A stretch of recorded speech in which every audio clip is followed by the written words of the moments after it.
There's no feeling more intense than starting over. If you've broken your Scratch project moments after you've shared it, as I have, or you spent hours working on a project only to notice too late that one of your sprites has unexplainably gone missing. If you've made use of that difficult-to-name thing of Thingblock within the sensing category, amazingly useful but capable, due to a Scratch bug, of leaving you crying as it dumps all your scripts in one big unordered heap. If you've made real progress coding a game over the course of the week, only to come back the next day to discover you weren't even logged in, nothing has been saving.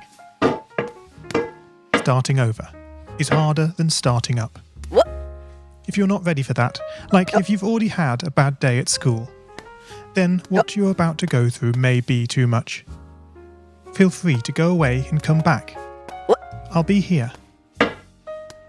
Alright, thanks for coming with me on this trip. I'll understand if you need to take a break at any point. Just find a safe place to stop and remember to pause the game by pressing P. On Scratch you can find loads of remixed or reimagined recreations of existing games, and with good reason. George Bernard Shaw said, "Imitation is not just the sincerest form of flattery, it's the sincerest form of learning." This game is a recreation of a game that came out in 2017, titled Getting Over It with Bennett Foddy.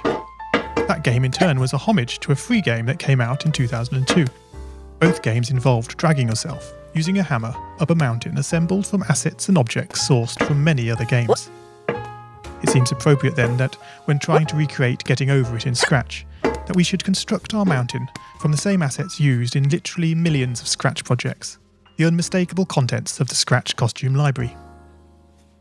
Unlike Unity or Unreal, Scratch does not provide you with a built-in physics or 3D rendering engine. It has no state-of-the-art debugger, you can't even pause your scripts. We are forced to program old school. Our experience capped at 30 frames per second on a 480 by 360 pixel stage.